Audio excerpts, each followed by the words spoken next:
You're There we live. go.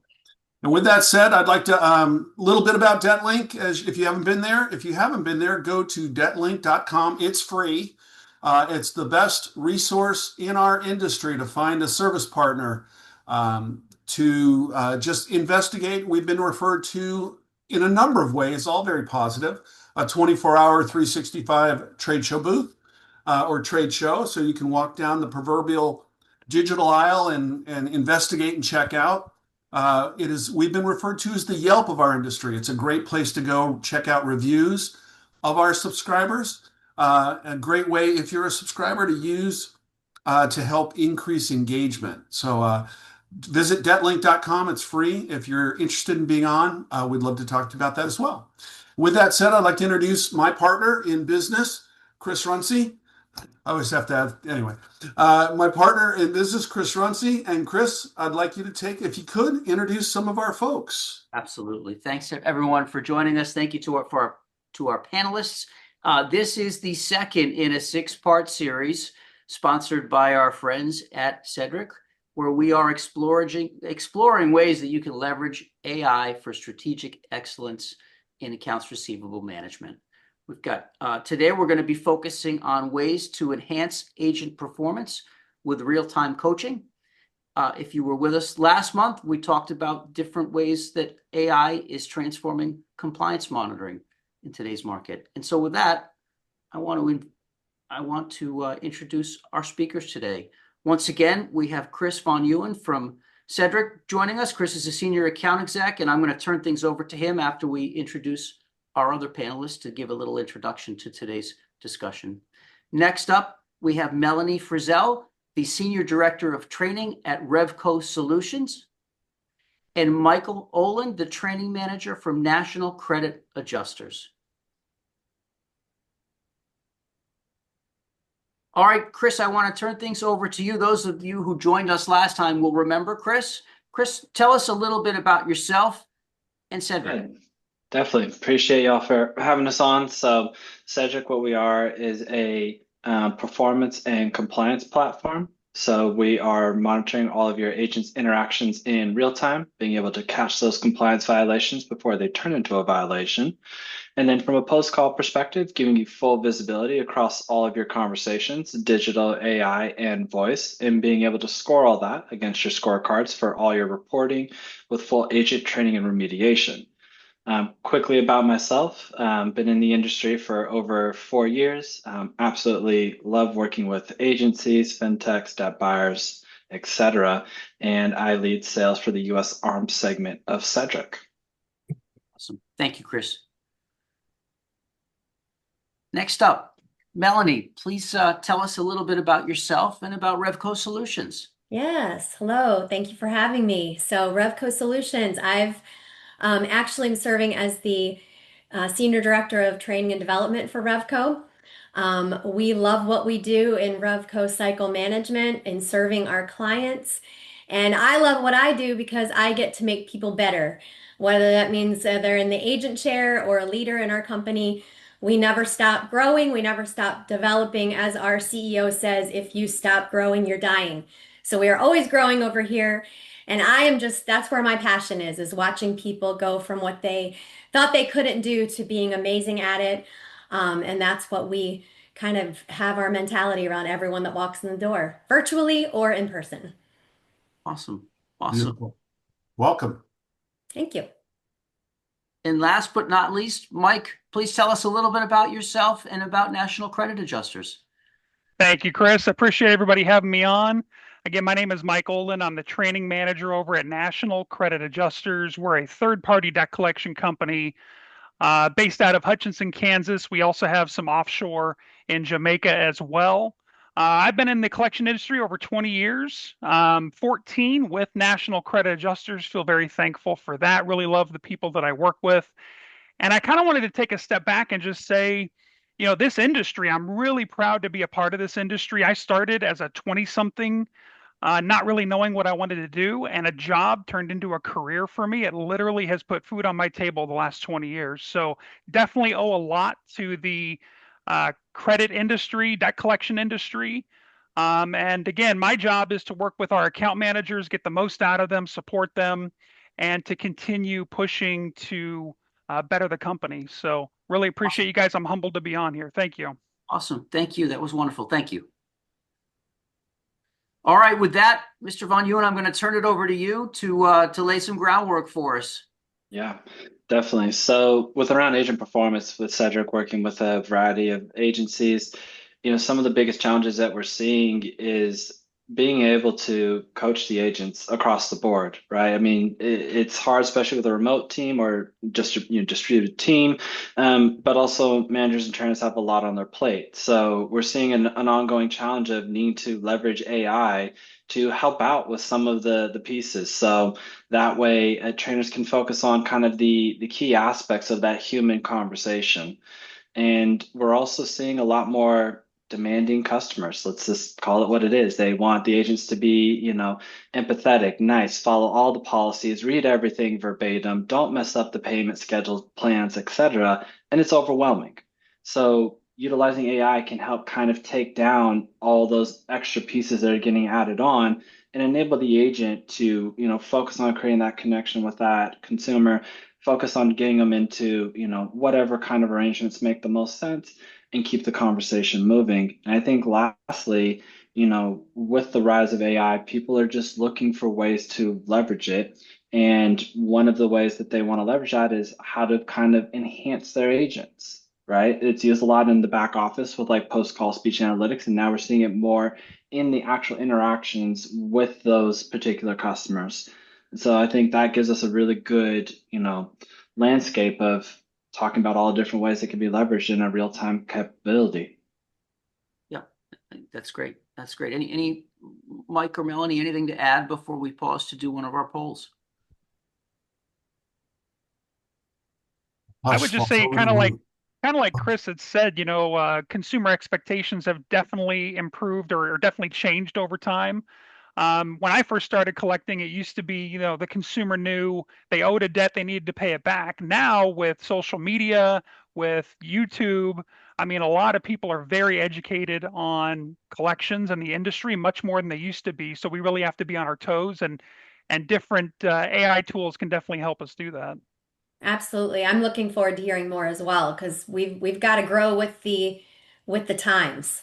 We're not gonna, stay back in the old dark ages with the way we do things. So we have to grow. So let's hear what it is. One of the things that, right as I'm about to launch a poll or quiz, just to get an idea where we have the people that are online can come in and give us where they're at in the journey. But one of the things that's exciting to me, which is a little different about this webinar, is we have a subject matter expert talking with two folks that are in the trenches doing the job and trying to figure out what that, how to really take advantage of what's available, find out what's available, how to apply it. And what I relate to very much, which, Melanie and Mike, you can tell me if this is right on or way off, but how to do that while continuing to operate at a high level and not screw anything up. Hmm. That's Yep. really an art. And so I'm excited to see how the information flows today on everything about it. So I'm really, that part intrigues me. As an industry vet, but somebody who's older, really being able to see how new technology is coming into the Mhm. marketplace to me is an amazing thing. So anyway, that's my little bit. So we're going to launch just a quick first question. Survey question one is going to, while all you guys are on there, click on whether you're a creditor, a collection agency, a debt buyer, seller, a law firm, or other. Just to get an idea who's on the call, what roles you play, and that'll help us hopefully guide the conversations that way. And we're going to give it another 10 seconds. We need I need to set up in the future some Jeopardy background music. Yes. That'd be Well, you great. could just sing it for us. Yeah. Anyway. Okay. We got 5 seconds. If you haven't voted, quick click on it. And there we go. We're going to end it. Very good. All right. Next slide for us is first set of questions. So, Mr. Runcie? Yep. And Chris, we'll let you share the results from that poll after we're done with this set of questions. Mike, I'm going to start with you. What, from your perspective, what motivates agents to improve their performance beyond the most obvious? Yeah, it's a great question. One that as a trainer, I think about all the time, right? So how do we get the most out of our people? What is going to motivate them to improve? And, training different people from different walks of life, training people domestic, offshore, if you ask them directly, you're going to get the generic answer. They're motivated by money, which in collections is a good answer. I mean, we like that answer. But I feel like there's deeper things in that. And what I've experienced, there's actually three things I believe kind of motivates a collection agent to improve their performance. The first thing would be, do they feel like they're supported? And when I say supported, not just their manager or their trainer, are they supported by the company? Are they supported by the peers around them as well?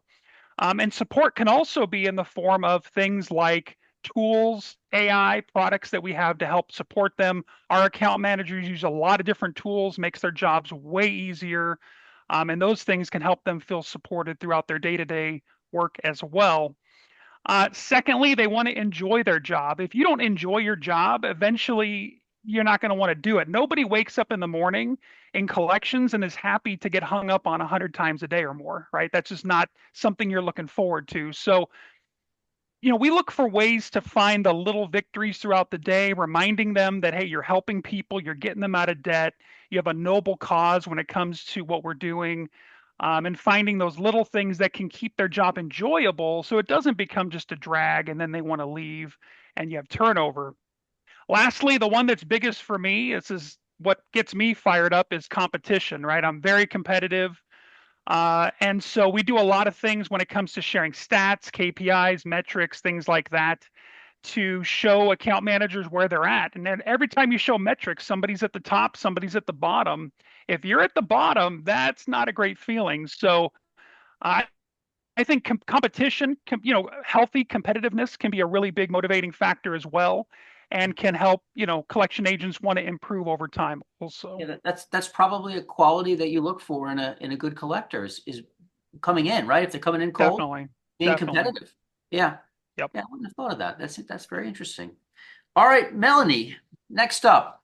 What can you tell us about how organizations are balancing performance pressure with agent well-being? Well, I love what Michael said. A lot of that goes into it. And I think this is a great segue question because to me, the key is culture. And I will say to you that we actually so much focus on this. Our culture statement we actually have that we have everywhere in our branding is serving one another so that we can serve the world. It starts indoors first. It starts with our family, our team.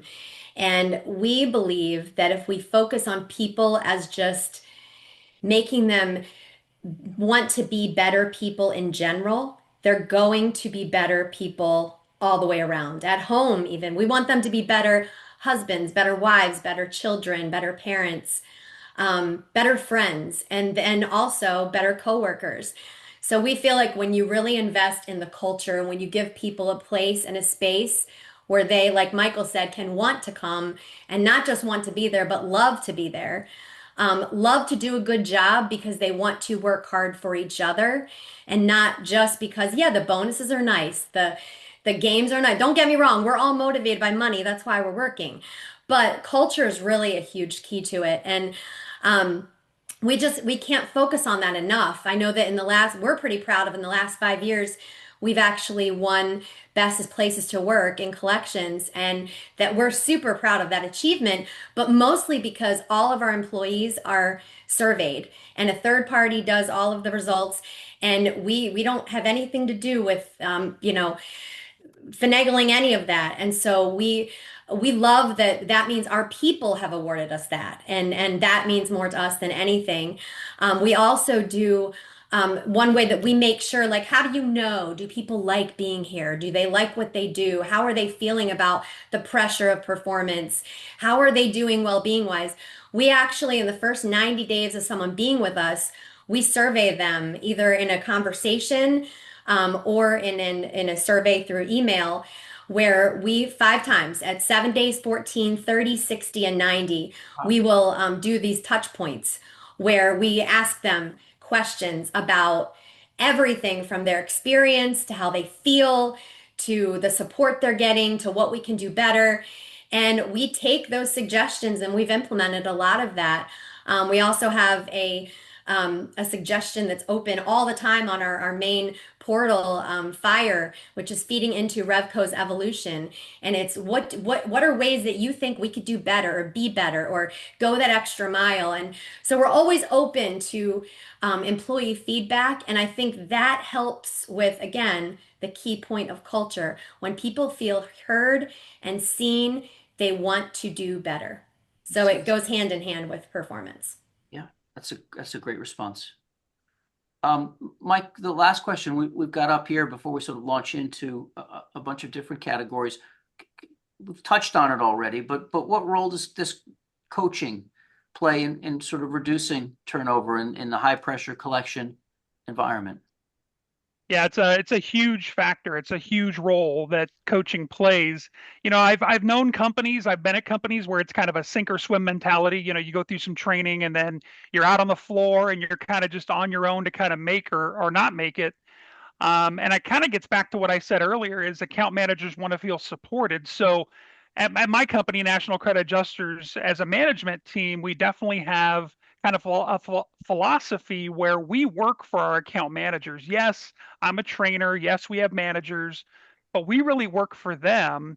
And the better we can make their lives, their jobs, the easier we can make it, the better they're going to do. It's going to benefit all of us. So it's really more of a partnership. And when we're doing a lot of coaching, it's a partnership. I'm more interested in their feedback than what I have to say because they're the ones that have to go back out and actually do the job, right? And I've done the job before.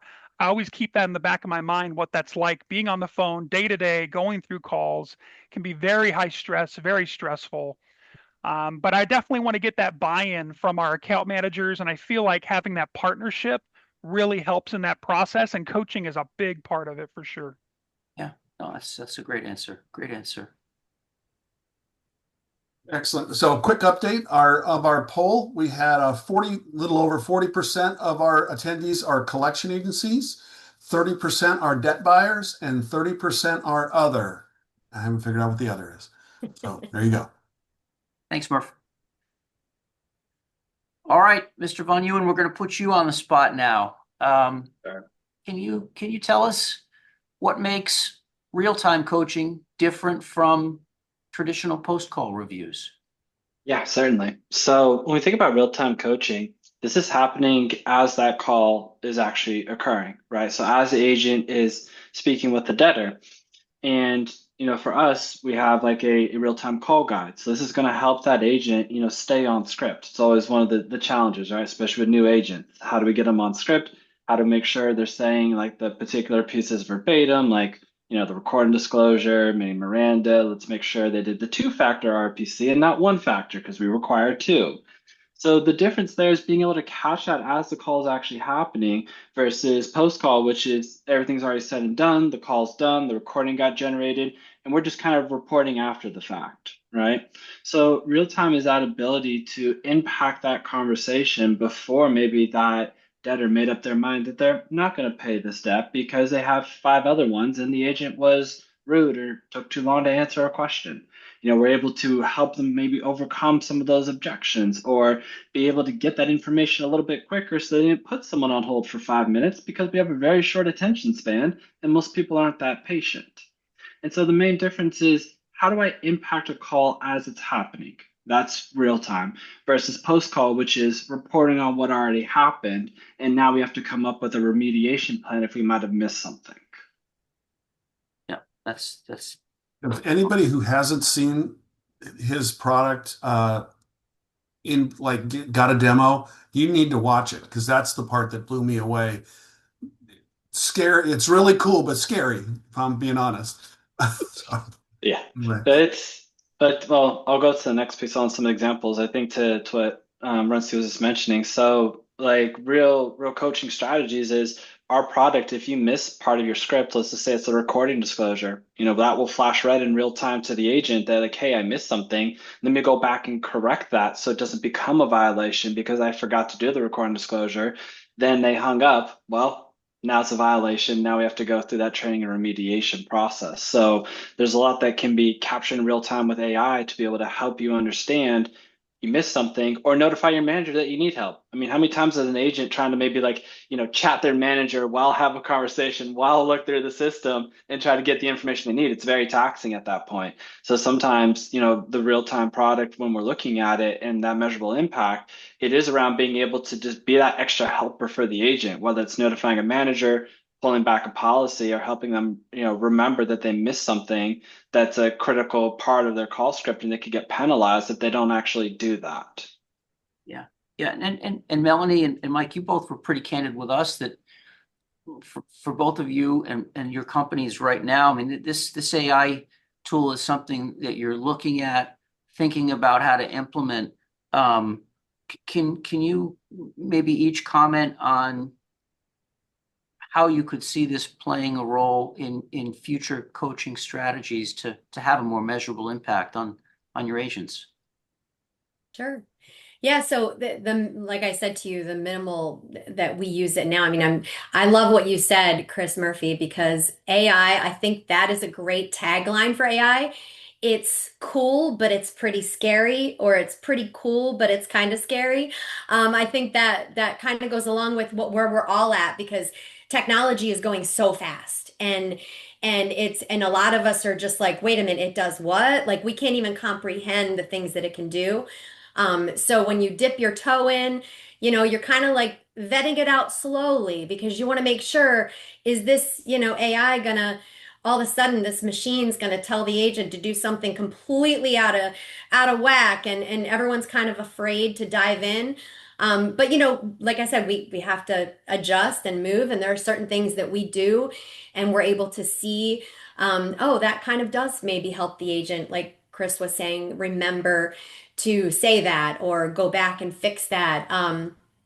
Speech analytics and things like that can pick up certain things that are always or never, but the human interaction, it's like where to balance that out. I do see a lot of positives in a lot of technology and what it has to offer in these AI enhancements and these things, but it's also getting the buy-in of just like where to jump in and where to hold back. And I think that's where, just trying to weigh it all out. Chris V, maybe you could just comment. You're obviously in the implementation stage and have gone through it with companies in this market segment. Can you maybe comment on how you can get comfortable with the implementation of it? Yeah, I think so. Part of the process, at least like with Cedric, how we work is we really take the time to understand your business and like what are we looking for from a success perspective, right? Like let's scope that, understand it. But what's actually nice is the way that we onboard is we basically take in the calls, create the script, and then give it back to you and say, let us know. This is based on 100 of your calls that you sent us. This is what we're hearing. This is what sounds like your call, your playbook. Help us understand that. And then here's the common objections that most of our clients, want to tackle. We can share, the generic playbook, or if you have your secret sauce and how you want to handle like that financial hardship, or they're not comfortable during the RPC, which is always tough for new collectors. Yep. How do we want to go through it? So I think because we have so much knowledge, because we've done it so much, we come with a lot pre-built. And what I've always found is it's a lot easier to be an editor than a creator. It's not so scary when someone gave you a playbook and said, edit it for me, versus me giving you a blank page saying, fill it up. And so I think that's the way we can really tackle and onboard, agencies, et cetera, in an easy way. And we also have like a step-by-step guide on the onboarding process, because we want to make sure there's no guessing and that you understand what's required as well. So we try to be very upfront with saying, here's what we need from you. Here's what we're going to do.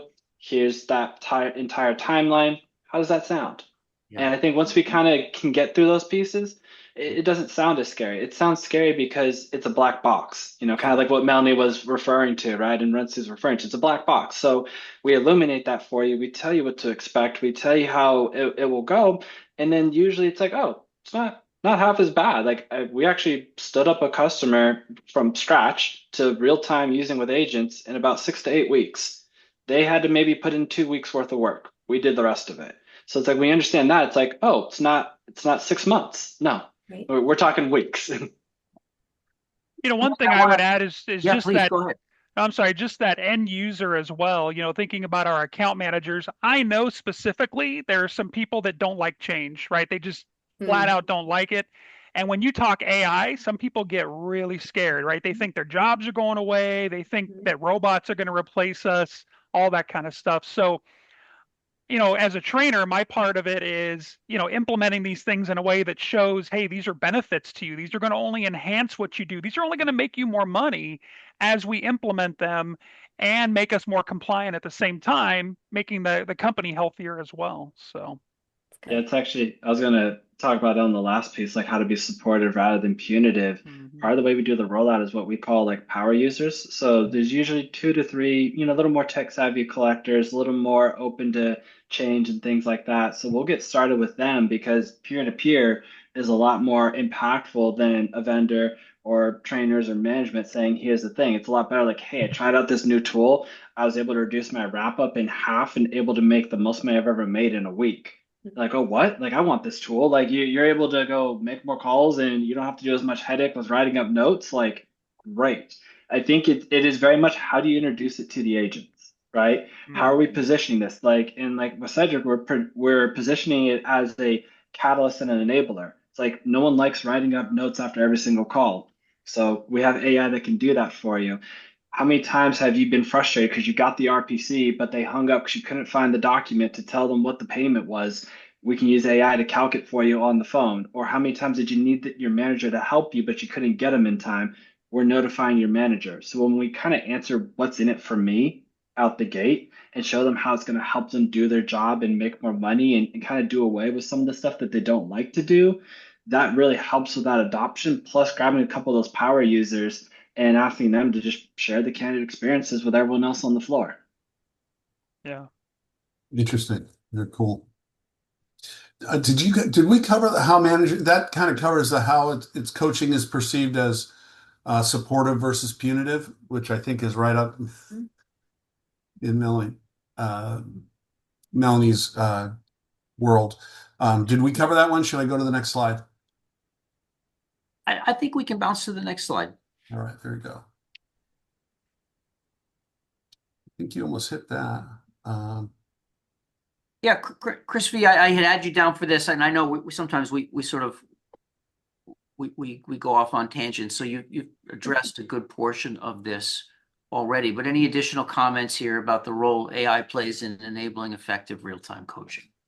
Yeah, I want to delineate one piece. Like we're not replacing coaching. We are enhancing some of the things that are being done or like driving insights to know what to focus on. I think that's the hard part with coaching and I'm very empathetic. It's very hard to say, okay, I have 20, 30, 40, 50 agents. What is each one struggling with? Where am I going to have the most impact? Because I only have so much time.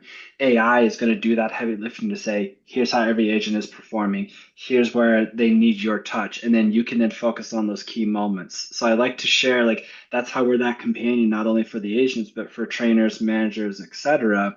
And that really helps that real time coaching because when you're getting notified in real time that, hey, Chris is missing the recording disclosure, then we pull back and I historically have missed the recording disclosure 10 times in a month, and we can quantify all that, then we know, okay, if I help him fix the recording disclosure, that's going to be a good use of time right there because he's missed it so much. Or how many times is Chris getting an RPC, but it doesn't end up in a payment conversation versus the rest of the agents? Because I think that comparison piece with the data that real time can provide is helpful to say, is it an anomaly or is it a holistic training that across the board all the agents seem to be struggling now and I should do a group training on? Yeah. Very cool. Very cool. Melanie, I think I had you down for this question about how to balance automation and human judgment when coaching agents during live interactions. Yeah, so I mean, I think we've said this, but agents are obviously people, not robots, and we still see the need for even a coaching situation. We can't just have all the coaching done by automation, like it spits out this and this. It's still, but I love what Chris V said about where it narrows down what is most important for the supervisor or the leader to focus on when dealing with their reps. Um, Automation may give us a lot of alerts and information and spit out this is the result, but the human part is where the wisdom comes in and the actual developing of that person. I like the statement or the saying, when you understand the why, you make better decisions. If all we do is spit out reports to our agents, they're just going to see a number or a word or phrase or whatever, and they're going to keep either making the same mistakes or they're not really going to get. That's where the supervisor coming in and going deeper into the why this matters. And yes, we noticed that you missed this 10 times this past week or month or whatever. This is why that script matters. This is what it means to Revco that you say this properly. We have one of the ways that we use technology, newer technology, is speech analytics, and we have a lot of things built into that. We have a very, very robust scoring model set up in there where every call goes through, and so we're able to really narrow down the reps who need the most human intervention. We're able to say, okay, you know what? These people they're pretty good. The compliance wise, we are good. They got this, and then our soups are able to, or our QA department and soups are able to then focus in on the people that really need the more attention in their call monitoring, and we're able to focus there. And from there, we're able to decide what happens next. We do as far as human coaching and interactions and things we do. Of course, supervisors learn all different types of methods. We've got constant leadership development and monthly meetings and monthly newsletters, but also resources for them in our hub where they can go and find out how to have that difficult conversation, how to have that performance review or that coaching with your rep on this topic. And they're able to focus then on the people that really, really need it for where they really, really need it to happen.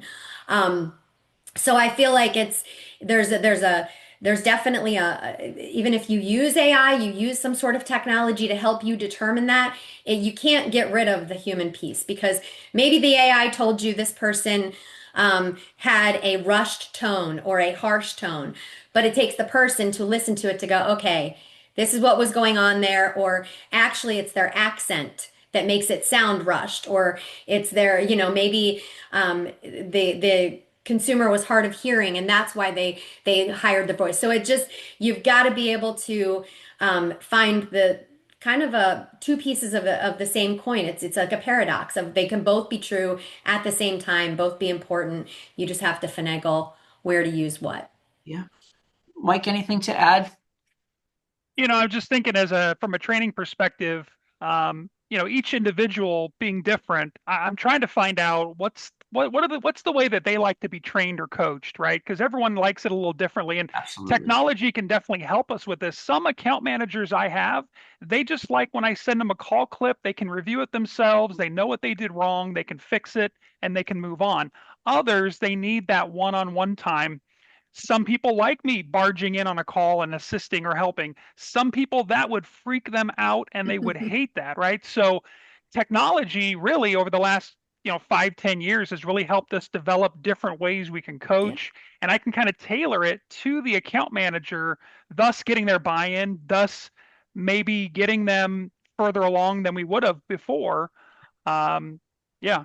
The same way you need to treat debtors differently, right? Depending on what Exactly. you're hearing, it's no different with an agent. Yes. Yeah, that's really insightful. It's funny, if I go back historic, I'm by far the oldest person sitting on this call. And I remember in the industry back when it was new technology to start recording calls.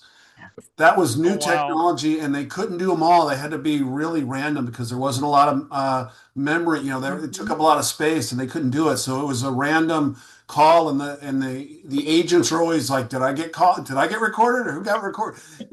Then it moved on to everybody. It was like no big deal. Everything gets recorded now. So how it has continued. If you thought back when I started that there would be an ability to have a machine listening to the call, not a person, but a machine, and then be able to pick up what's may have been missed, flash so it reminds them before they hang up to cover it, and then at the same time give a readout to managers to say, here are all your agents today, and here's everything they did and all the great stuff they did and a couple that they missed, and whoa, things have changed. Crazy. Amazing. Yes. All right. All right. So next question we have up here, and Chris B, this is really timely. I mean, we touched on this during our last webinar, but one of the main, when we talked about AI and compliance, but one of the real advantages with real-time coaching is obviously ensuring that you're complying with the law, right? And so that's just, if you can maybe comment on that a bit further, that would be really helpful, I think, to our audience. Yeah, I think when we think about regulatory compliance, there's the federal and the state level, right? So depending on where you collect, there's certain states that have more complications, shall we say, when you're calling in there, right? Like sometimes even though the husband is there, the husband's considered a third party until consent's given. So with real time and agent coaching, it is able to parse through, is this particular state? Do I have to then RPC the husband and have, if the wife is the one that was on the debt, right? And it was in her name, and they can let the agent know that, right? Because if not, then that agent unknowingly disclosed information to a third party, right? So AI is really helping with that kind of, I don't need to memorize that I called into said state. Oh, there's that state regulation I need to pay attention on top of all the federal regulations as well. And so when we think about it from a consumer experience, right, the consumer doesn't know most of the time all the disclosures that need to be read. And so the agent can more effortlessly go through that, even if they did get missed, couch it back in a natural way, bring that back into the conversation, ensure they're staying compliant while creating a pleasant experience for the consumer, because AI is kind of acting as that guardrail, right? It's giving them that call script, it's giving them a little nudge when they miss that critical piece, or when they detect something in particular, if the consumer's asking, is this going to come off my credit report? We know as a collection agency, we can't say that, right? So being able to remind them how to handle those questions and continue to have that good experience, so where the consumer would want to go back to that, original bank or whoever it was and get another financial product for them, right? Because they had such a good experience, even though they fell on hard times. Great agency, great experience. That's a lot of what some of the lenders are looking at too now, is how are we creating that experience? Because we want those repeat customers. With real time, we're able to have those smoother conversations across the board. Yeah, Mike, as obviously as an NCA's debt buyer, you're a target, right? There's a target on your back all the time, every day. 100%. Can you 100%. any additional sort of comments here? Yeah, just kind of piggybacking on what Chris said, not only are we a third-party debt buyer, a lot of our debt, we're collecting on things that might be out of stat, right? So because of that, there's a whole different universe that we have to operate within. And there's no way, even as a trainer, like Chris said, I can't keep up with all the state regulations and things. Our collection platform literally pops up scripts for them to read during their intro so that we maintain that compliance level that we need in order to collect in those states. If you don't do those things, you're not going to be collecting in those states very long, and that could be very costly. So definitely pop-ups, things like that. We have things that show us, can we speak to spouse or not? I live in Arizona myself. It's a non-spousal state. Those are things people aren't going to remember off the fly. So technology has really helped us, and our collection platform helps the account managers balance that level of not interrupting a call, but continuing down the compliance road and keeping the company safe at the same time. Yeah. Yeah, that's great information. Melanie, what if we fail to support the agents with timely guidance? I mean, the risks are obvious, but can you sort of comment on what are the potential implications of that? Mm-hmm. Yeah, so we kind of touched on the fact that there's so many regulations out there, federal and state, where timely guidance to me, if you've got an agent on the phone all month and they're missing something all month long and you only meet with them once a month for a monthly review, like the habit's done, like it's the bad habit is formed, and they're just gonna keep forgetting, and it's just a lot harder to change something when someone's been doing it for I mean, you're making hundreds of calls potentially a day, and no one's told you until a month later or, weeks later. So timely guidance is crucial for regulatory reasons. As soon as we see there's an issue, um, the soonest we can get that flagged so we can address that and fix those bad habits. Get those agents to be reminded to read things that pop up for them and not ignore things. Make sure they understand again the why, so they're going to be better at making those decisions and remembering those. Um, Also, I think another risk is turnover. If I'm a rep and I'm only being told once a month that, oh, all month long you sucked at this. It's like, That's not that's enough. disheartening. Why didn't you tell me that I was saying that wrong? Or why didn't you tell me that by doing that I was putting us at risk? Like, that is frustrating, and it makes you feel like no one's paying attention to me anyway. So why do I care? Why they don't care about what I'm doing every day. So either the agent's going to go, cool, they don't care, I'm going to keep doing it because they clearly didn't pay attention. I just think employee wise, it's a bad idea. They need timely guidance because ultimately that's where the best impact is, even for their morale. And then also, I think, of course, lower revenue. I mean, not only compliance, but we're talking about negotiation tactics. We're talking about, are they properly not just they remembering the compliance, but hello, we're here to collect money. Let's not That forget the is end what we goal. do. Right. So, like, are they just completely flopping? Are they being effective? And once again, if all you're doing is talking to them once a month or every couple weeks, and you're saying, "Oh yeah, you're not hitting your numbers," and it's because just a very general statement of. Whereas if I say, "Hey, on this call we just heard, or yesterday's call, when you had these 5 situations, you jumped right to the lowest payment arrangement, or you didn't even ask for payment in full on any of your calls this morning." Well, that's going to be a lot more timely, and I'm going to be able to work on the revenue difference there. So I would say those are the biggest things I see. Yeah, yeah, that's great. That's great. Mike, I've got you here tagged for our last question on this slide. Where do you see compliance and performance goals aligning, and where do they diverge sometimes? Yeah, I always feel like there's this kind of friendly handshake between compliance and operations or performance. Companies that have way too much compliance, you're not going to get much collecting done. Opposite of that, if you don't have enough compliance, you're going to be open to lawsuits. So it's definitely a balance. On the alignment side, and we've kind of touched on it already, I feel like, compliance, key role in the company, kind of showing us the boundaries, kind of showing us, where we can and can't go, and being that goalkeeper for the company to keep us safe and keep us healthy and look at the long term, instead of production kind of looking at the short term, right? When we diverge is, it kind of got brought up earlier, that old school collection mentality. I've had collectors that worked for us, 10, 15, 20 years, and some of them maybe live in that gray area sometime, like to push the boundaries. So that's where it can diverge sometimes. That's where you have to have those meetings, and kind of coaching to find out, is this person going too far? Are they putting us at risk? Is this something we need to maybe rein them in on? Don't get me wrong, I love an assertive collector, love that, but it's got to be a professional, empathetic way. You've got to be able to stay within the guidelines that the company sets. So but definitely, as an account manager, sometimes I didn't like compliance because I thought they were too heavy-handed. As a manager now, I realize, hey, it's a super important part of the company, and they really keep us healthy and keep our future bright. So Yeah. Chris V, anything to add before we jump? I mean, I think I would just kind of piggyback off of that. Like, both sides of the house are moving towards the same goal, which is, how do we recover those past due balances, and how do we ensure a good positive experience? Because we all have customers that we have to report back to, and they want to make sure that we're collecting well on their behalf. If we're first party or third party, it's, collecting because we want to be able to, procure more business. I think it's always it's an ongoing teeter-totter, if you will, or scale of compliance versus performance, right?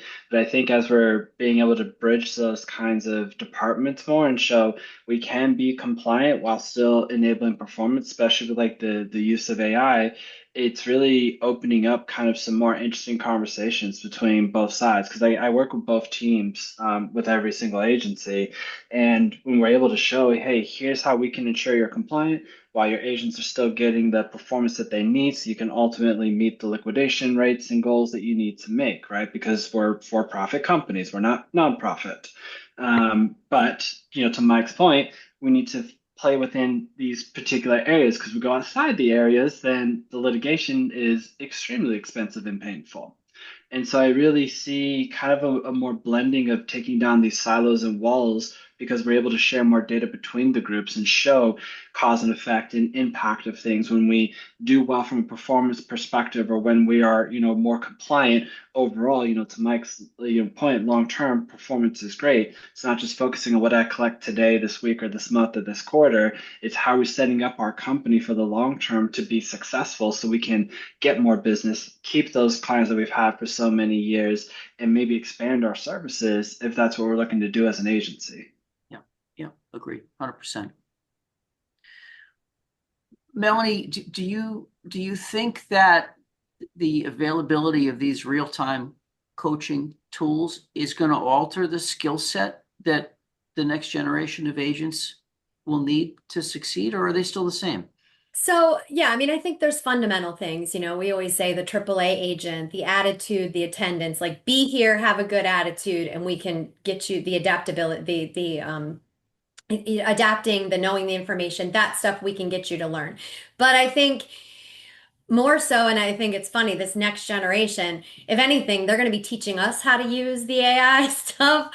But I do think that adds another level. I mean, we could go into emotional intelligence, the fact that I do think that's something we're going to have to focus on. We've got, if you talk about this generation coming up into the workforce, they're not used to really having to interact verbally or and so that maybe chat would be great for them, but that's not going to be all, right? We got to be able to have a meaningful conversation and be able to push through the rudeness potentially that they're going to have on the other line, push through those uncomfortable conversations, and also be a critical thinker in that moment. I mean, those are things that, I think those are still going to be pivotal.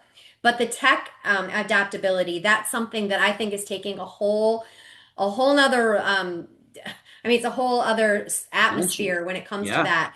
And I think that that's going to be something in this next phase of collections you're going to have to manage, not just your collection system, your dialer, but now also these other, there's also chats have going on and emails, and then there's now these AI tools that they're using, and a lot of people get overwhelmed. I mean, we've had, there are reps that will cry when they see how many applications are on their screen at once, and how do you get 3 screens to navigate, and it's a lot. And that's where I think this generation coming up into the workforce is probably, like I said, going to be maybe do really well in that area. I don't know. A little bit better because just they're better prepared. They're better prepared, right? Yeah, that makes sense. That's insightful. Yeah, I think as you hit it, Melanie, I think as I see these next set of generations coming up, their strength is the technology, the embracing, the welcoming of prompts digitally. Yes. They're used to that. That's what they do. Their weaknesses are real life. The training is going to shift to teaching people how to talk and accept, and they're going to be far more comfortable relying on the digital tools that are going to be help supporting them. So that's where I see a shift in your personal worlds down the road. And I think with a product like with Cedric, I come back to, I'm the old schooler that watched a demo when he started showing me what this product did. And I was like, whoa, now I'm looking at the next world of, group coming in and how they're likely just going to love it because it's right in their wheelhouse. So I think that's a cool thing. And Mike, that's a great lead in for our next question here that I have you tagged for. How do you see the role of agents evolving over the next 3 to 5 years or even beyond that? Yeah, the funny thing is the collection agents have to evolve because the paper that we're buying is evolving as well. Right now we've got a lot of companies we're purchasing from that the consumer never spoke to anybody. They didn't go into a store. They didn't talk to anybody face to face. They went online. Yep. Or there's things like Klarna and Affirm where they're just purchasing something and using payments over time to pay stuff. So as the paper changes, we as account managers and a collection agency, we have to evolve. So I see our account managers maybe 3 to 5 years from now. Yes, they're still making some phone calls. Yes, they're still doing some of that. They're also doing emails. They're also doing text messages. They're also communicating in ways that people want to be communicated with. Because I don't know about you guys, if I see a number on my phone I don't recognize, probably Yeah. not going to answer it. And that's a lot of people. So Yeah. I think it's going to evolve with technology and how people like to communicate. Still going to need that communication with the phone and that kind of thing. But I think email, text messaging, social media, all of that's going to play a big role over the next 3 to 5 years for sure. Yep. Couldn't agree more. All right, Chris V, what as we close out here, we've got about 9 minutes remaining. We are going to open up shortly to some Q&A from our attendees. If you could change one thing about how coaching is done in today's environment, what would it be? Yeah, I think it's really getting to the point of that personalized plan for each agent, which I know all the trainers want to get to. Like, give me the data, crunch it for me, help me, give me the insights. And, with AI and like what we do in Cedric, we're actually getting to that point. And so that excites me the most because I remember being a new employee when I first started my first job out of college and just feeling like I was drowning. My manager wasn't coaching me. I'm just sitting there trying to figure out how to do this thing. And it would have been so nice if, you're able to crunch some data and come back and say, hey, looks like you're doing great here. Looks like we want to focus on here. So here's the game plan for the week. And so the one thing I'd like to change about the coaching is equipping the trainers with that data so they can put those plans in place and we can monitor and see what's having the most impact, right? If we're doing like a Pareto chart and we're tackling those, the biggest opportunities, watching that decrease and focusing on the next one, that's what I'd love to change about coaching, and it's actually what we're seeing today starting to happen. Yeah. Very cool. Hey, I'm gonna launch the just a quick poll to see if we can get an idea where people are in terms of where they are in their journey. So for those of you that are online that are with us, let us know what you think. Where have you, where are you with your AR? With your AI, just exploring, using it. Are you using it consumer facing or back office? Curious. There we go. And We did get one question that came in through the Q&A earlier about actually showing a product demo. And that wasn't something that we were prepared to do on the call today, but Chris V, what we'll do is we'll set up a time, I think, to do that. I'll make the introduction, but if there's anyone else that is interested in an actual product demonstration, we certainly can help arrange that with the folks at Cedric. yes, Yeah. while you're there, if you want to take advantage of the chat and just put in there, hey, set me up for a demo. Yep, I've got this one tagged that came in. Already, If there's perfect. anyone else that's interested in seeing a live demo, that's Chris. Maybe we'll explore that for future webinars. Maybe we'll lead off with a short demo because I think we're talking about it, but it's another thing entirely to see it in practice, right? Yeah, I mean, what's funny enough is my prior meeting of this actually was a live customized demo. So the agency sent me their customized script because they're like, yeah, your demo's nice, but here's what we do. Can you show me that you can follow my script? And, we pulled it off in 3 days, turned it around to them. I demoed it live and they were shocked. Like, you actually verbatim pulled in my script, and they had some disclosures that they wanted to pop when the agent asked about paying the balance in full today, things like that. So Cool. we're always happy to do that. Just reach out. Like, it's not necessarily like a hard selling. I want to educate and be a resource too in this industry because I know how challenging it can be. And so I'm happy to navigate and just say, hey, here's where it's at. Here's how I would approach it. And I also know other products too. So it's not just us. Like if there's other things you're looking into, let me know because I do go to a lot of conferences and I meet everyone who's at the conference, including all the vendors. So happy to assist people on the AI journey, as they're embarking on it. Pretty cool.